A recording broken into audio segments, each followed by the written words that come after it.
दोस्तों, अगर आप परिंदों का कारोबार करते हैं और आपका ताल्लुक इस फील्ड से 1% भी है तो ये वीडियो आप लोगों के लिए है। आज की वीडियो में आपको बताऊंगा कि ब्रोकर किस तरीके से मार्केट में काम कर रहा है, क्या ब्रोकर ब्रीडर से ज़्यादा कमा रहा है, और अगर आप भी ब्रोकर बनकर कमाना चाहते हैं, ब्रीडर बनकर आपको ज़्यादा फ़ायदा नहीं हो रहा, प्रॉफिट नहीं आ रहा, तो किस तरीके से पॉसिबल है। इस वीडियो को प्लीज़ एंड तक देखें, आपको डिटेल में समझाऊंगा ब्रोकर किस तरीके से मार्केट में काम कर रहे हैं। अगर ब्रोकर के वर्ड को एक लाइन में एक्सप्लेन किया जाए तो सिंपल सा कहा जा सकता है कि सस्ता बर्ड खरीदता है और महंगा आगे बेच देता है। ब्रोकर किस तरीके से बना जा सकता है, कैसे एक ब्रोकर वजूद में आता है, सबसे पहले इस चीज़ को समझें। देखें, इसके पास 4 चीज़ें होती हैं। सबसे पहली चीज़ इसके पास होती है इन्वेस्टमेंट ये चाहे अपनी लगाए या किसी से लेकर लगाए। दूसरी चीज़ इसके पास होती है जगह, इसके पास एक स्पेस होती है और वो आमतौर पर इसकी अपनी ही होती है या किसी से ये ले भी सकता है किराए पे, या जो इन्वेस्टमेंट कर रहा है उसकी भी स्पेस हो सकती है। ये चीज़ें इसके पास होती हैं। तीसरी चीज़ इसके पास जो सबसे अहम चीज़ है, जो इस काम की बुनियाद है, इसके पास परिंदे की नॉलेज होती है। परिंदा चेक करना इसको अच्छे से आता है, कम से कम ये इस चीज़ में तो नुकसान नहीं उठाता। ज़्यादा से ज़्यादा चांसेस यही है कि इसने बीमार परिंदा ले लिया, ख़राब परिंदा ले लिया, वो मर गया या वो बिक नहीं रहा, इस चीज़ का नुकसान इसका कम से कम होता है क्योंकि इसके पास तजुर्बा होता है। कुछ लोगों का ये ख्याल है कि ब्रोकर हमेशा ख़राब बर्ड बेचता है, जबकि दोस्तों 70 to 80% उसके पास अच्छा बर्ड ही होता है क्योंकि उसको ख़रीदना आता है चीज़ को। वो कभी भी अपने सर बल्ली नहीं लेगा क्योंकि वो जो है वो पैसे देकर आगे से चीज़ खरीद रहा है। चौथी चीज़ ब्रोकर के पास होती है, वो होते हैं लिंक्स। उसके पास लिंक बने हुए होते हैं, उसको पता है परिंदा कहाँ से ख़रीदना है, कितने का ख़रीदना है और कहाँ किसको कितने में बेचना है और फ़ायदा कमाना है। यानी उसके पास सेलिंग स्किल्स होती हैं। दूसरा, उसके पास मार्केट होती है, मार्केट में उसको अपने परिंदे को कैश करना आता है। तो अगर ये 4 चीज़ें दोस्तों आप लोगों में हैं तो आप भी ब्रोकर बनकर काम कर सकते हैं और पैसा कमा सकते हैं। अगर आपको ब्रीडर बनकर फ़ायदा नहीं हो रहा, कोई बुरी बात नहीं है। दिमाग चाहिए, थोड़ी सी इन्वेस्टमेंट चाहिए, थोड़ी सी जगह चाहिए, आपको बर्ड बेचना आना चाहिए और बर्ड की नॉलेज होनी चाहिए। अगर 4 चीज़ें आपके पास हैं तो आप काम कर सकते हैं। अब समझे कि ये काम किस तरीके से करते हैं। दोस्तों, जब किसी परिंदे के रेट गिरे हुए होते हैं तो ये और गिरे हुए रेट में ख़रीदते हैं, और जब रेट बढ़ने लगते हैं तो ये बेचना शुरू करते हैं। माल ये आहिस्ता आहिस्ता मार्केट में लाते हैं, सारा एक साथ नहीं लाते। अगर किसी ब्रोकर के पास 300 जोड़ा है मिसाल के तौर पे फ़ोन जावा का, तो वो मुश्किल से 50 जोड़ा लेकर आएगा मार्केट में। वो ज़्यादा नहीं लाएगा क्योंकि इससे मार्केट ख़राब होती है। अगर ज़्यादा क्वांटिटी में माल आ जाता है तो वो कम रेट में बिकता है और बेचना पड़ता है।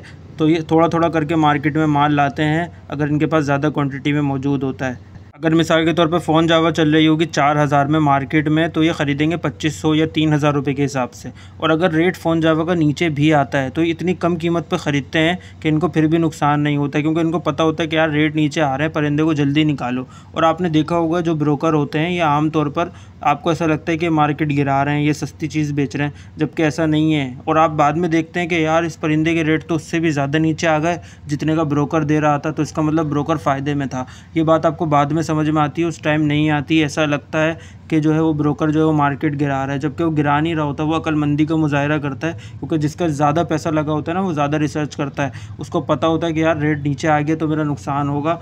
तो ब्रोकर को हमेशा बेचने की परिंदे को जल्दी होती है, इसलिए आपको मुनासिब कीमत पर वो देता है, क्योंकि उसको पता है अगर मैंने ज़्यादा कीमत मांगी जो मार्केट में चल रही है तो मेरा बर्ड बहुत कम बिकेगा या बहुत देर में जाके बिकेगा। ऐसा ना हो कि इसके रेट मज़ीद गिर जाएँ। और दोस्तों, अगर कोई क्वांटिटी में इनसे लेता है तो ये और सस्ते में दे देते हैं, और जब आखिरी का माल बचता है तो ये रेट टू रेट भी देते हैं क्योंकि ऑलरेडी उससे मुनाफा कमा चुके होते हैं। परिंदे को अपने पास रखना बहुत बड़ा रिस्क होता है, परिंदा मर भी सकता है, कोई बीमारी भी आ सकती है, इसीलिए ये अपने सर से बला जल्द से जल्द उतार देते हैं और नया माल ख़रीदते हैं।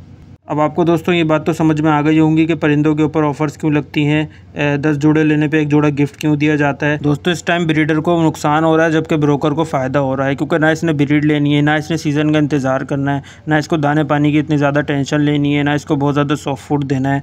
यानी आप कह सकते हैं कि इसकी एफ़र्ट ब्रीडर के मुकाबले में काफ़ी कम है और प्रॉफिट इसका रूखा रूखा प्रॉफिट है। 2500 का बर्ड लिया 4000 में बेच दिया, 3000 का बर्ड लिया 5000 में बेच दिया। व्यूअर्स, मेरे पास एक सब्सक्राइबर का मैसेज आता है इसी महीने में। वो मुझे बोलते हैं यार मैंने 1500 रुपये जोड़े के हिसाब से अल्बाइनो रेड आइज लवबर्ड के 20 जोड़े एक ब्रोकर को दे दिए, और वही ब्रोकर ऐड लगा रहा है कि वो 2500 में बेच रहा है, 3000 में बेच रहा है। तो मैंने उसको बोला कि यार ये आप क्या कर रहे हो, मुझसे आपने से इतने सस्ते में क्यों लिए।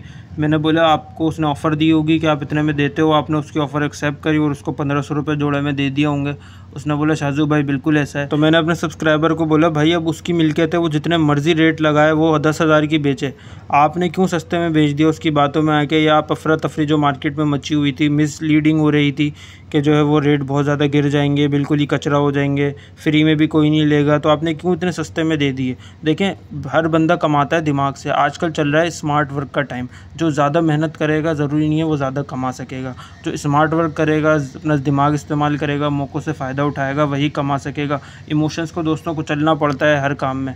अगर आप ब्रोकरी का काम करना चाहते हैं तो गिरी से गिरी हुई कीमत पर आपको ख़रीदने की कोशिश करनी चाहिए ताकि आपको नुकसान ना हो। मैं ये नहीं बोल रहा कि यार किसी की मेहनत है, जो किसी का पैसा लगा होता है बर्ड के ऊपर, तो उसको उतना ही रेट दो। ज़ाहिर है जब आप काम कर रहे हैं तो आपकी कोशिश होगी कम से कम रेट में चीज़ ख़रीदी जाए। आप डाका नहीं डाल रहे, आप चोरी नहीं कर रहे, आप एक ऑफ़र दे रहे हैं, अगला एक्सेप्ट कर रहा है तो आप उससे ख़रीद रहे हैं, तो इसमें कोई बुराई नहीं है। और जो बेचने वाले हैं उनको तो मैं यही शुरू से बोलता आया हूँ कि अच्छी से अच्छी कीमत पे अपना परिंदा बेचने की कोशिश किया करें, किसी की बातों में आगे सस्ते में ना दे दिया करें। यानी दोस्तों इसका हल ये है कि आप अपने परिंदे खुद ही बेचें, इन्हें ना दें। अगर आप इन्हें देंगे तो ये 40% 50% ऊपर रेट में बेचते हैं। अगर आप बाद में देखेंगे तो आपको अफसोस होगा। अगर आप ब्रीडर हैं तो आप अपने लिंक्स बनाएं कि किस तरीके से परिंदा बेचना है, मार्केट में खड़े होकर बेचना है, ऑनलाइन जो है वो कस्टमर तलाश करने हैं, क्या करना है। और अगर आप ब्रोकरी का काम करना चाहते हैं तो आपको परिंदे ढूंढने पड़ेंगे। आप मार्केट में खड़े होकर देखेंगे कौन सस्ते में बेच रहा है, कौन सा बंदा परेशान है, किसी की मजबूरी है, क्या है। मैं ये नहीं बोल रहा किसी की मजबूरी से फ़ायदा उठाएं, लेकिन कुछ लोग सस्ते में दे देते हैं कि यार बस मेरा शौक़ पूरा हो गया, मुझे नहीं रखना, मैं मार्केट में खड़ा भी नहीं होना चाहता। ऐसे बहुत लोग आते हैं मार्केट में, तो ब्रोकर जाल वाले इसका फ़ायदा उठाते हैं और उनसे ख़रीद लेते हैं। यानी दोस्तों ब्रोकर जो है वो मार्केट में बंदा तलाश करता है कि कोई ऐसा मिल जाए जो सस्ते में अपना बर्ड बेच रहा हो, या तो वो ऑनलाइन ऐड लगाता है कि भाई मैं ये बर्ड इतने इतने में ख़रीद रहा हूँ, ये मेरे रेट हैं, अगर किसी को देने हैं तो मुझे दे दो। और बहुत सारे लोग दे भी देते हैं। लोगों के लिंक्स नहीं होते, वो बेचना नहीं जानते, मार्केट में जाके खड़ा नहीं हो सकते, तो वो सस्ते में भी दे देते हैं। तो इस तरह ब्रोकर को भी 2 पैसे बच जाते हैं, उस बंदे का भी बर्ड निकल जाता है, और जब वो आगे बेचता है तो ख़रीदने वालों को भी अच्छा बर्ड मिल जाता है। लेकिन दोस्तों मैं आपको यही बोलूँगा, अगर लॉन्ग टर्म में देखा जाए तो ब्रीडर जो है वो किंग है, क्योंकि दोस्तों ब्रीड लेना एक आर्ट है, और जब तक बर्ड की सप्लाई ही नहीं होगी तो ब्रोकर क्या ही काम करेगा, उसको बर्ड मिलेगा ही नहीं। लॉन्ग टर्म में दोस्तों ब्रीडर बनने का सबसे ज़्यादा फ़ायदा है। मैं आपको यही बोलूँगा कि आप ब्रीड करवाना ना छोड़ें। अगर आप ब्रोकर बन भी रहे हैं तो ब्रीडर भी रहें। अगर कोई बर्ड आपका सही रेट में नहीं बिक रहा तो उसको ब्रीड पे लगा दें, ताकि आपके पैसे कैश होते रहें, आपका नुकसान ना हो। एटलीस्ट वो बर्ड आपके पास दाने पानी का खर्चा निकालता रहे। साथ साथ ब्रोकर भी बन जाए अगर आप चाहते हैं, और ब्रीडर भी रहें। लेकिन दोस्तों इस वीडियो का मकसद ये बिल्कुल भी नहीं है कि मैं ब्रोकरों की हिमायत कर रहा हूँ। ज़ाहिर है फ्रॉड होता होगा, हर काम में होता है, ब्रीडर भी करता है, ब्रोकर भी करते हैं। जिसको करना होता है वो कर जाता है, किसी का लिहाज नहीं करता। तो कोई भी काम हमें रिसर्च करके करना चाहिए, और सुन्नत और इस्लामी तरीका भी यही है कि अगर आप कोई चीज़ ख़रीदना चाहते हैं तो आप 8-10 जगह से उस चीज़ के रेट लें। तो अगर कोई महंगा बेच रहा होगा या फ्रॉड कर रहा होगा या चीज़ में कोई नुक्स होगा तो आपको पहले ही पता चल जाएगा।